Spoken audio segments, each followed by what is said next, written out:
Hi everyone, অনেকদিন পর চলে আসলাম একটা ছোট্ট মিনি ব্লগ। আমার মিনি ব্লগ না আসার বিশেষ কারণ হলো আমি বাড়ি থেকেই বেরোই না। আজ যখন বেরিয়েছি ভাবলাম একটা ভিডিও করে।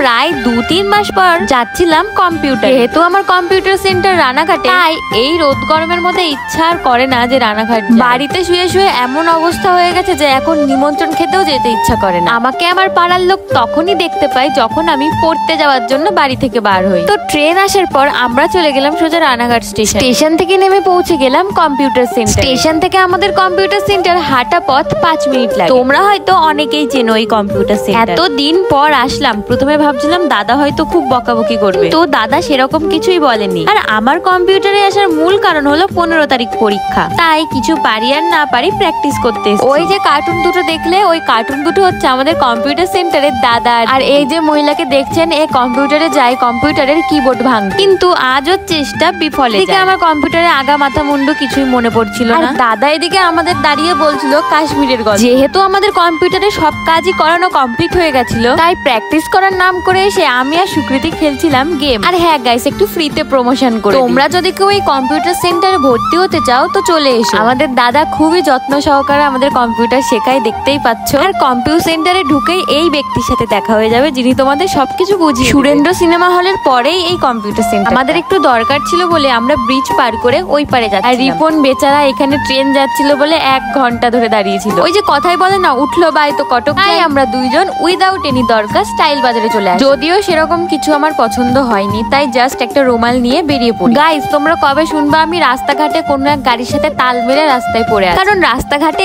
এত চলা খারাপ, আমাদের হুশ হাস করে এদিক ওদিক ঢুকে পড়ি, গাড়ি আসছে কিনা সেটাও চোখ দিয়ে দেখি। সুকৃতির একটা দরকার ছিল বলে এই জায়গায় এসেছিলাম। আর এনাদের যা ব্যবহার কি বলবো গাইস, কিছুই বলার। স্টাইল বাজারে কিছু পছন্দ না হওয়ার কারণে আমরা চলে আসি আবার ফ্যাশন আপ। মানে কিছু কিনি আর না কিনি আসতেই হবে। যদিও আর কদিন পরে আমরা ঘুরতে যাচ্ছি, তাই দেখতে এসেছিলাম কোনো ভালো কালেকশন আছে নাকি। আমার এই টপটা অল্প অল্প পছন্দ হয়েছিল, পরে একটু ট্রায়ালও দিয়ে নিয়েছিলাম, কিন্তু লাস্ট টাইম আসার পথে দেখা হয়ে গেল বিয়ের ফুচকা দিদির সাথে। যেহেতু প্রায় 8টা বেজে গেছিল, তাই আমরা আর দুজনার মন পছন্দ মতো খাবার কিনে নিয়ে উঠে পড়লাম। আর এই বাচ্চাটাকে দেখো, ও হলো আমার একটা ঠাকমার বাড়ি। আমাকে দেখে ও এতই আনন্দ পায় যে টয়লেট করে দেয়। এরপর বাড়িতে এসে খেয়ে নিলাম 1 কাপ চা। আর যেহেতু স্যারের কাছে পরীক্ষা ছিল, তাই পড়তে বসে গেলাম। আজকের ভিডিওটা এইটুকুই, দেখাবে নেক্সট ভিডিওতে। টাটা।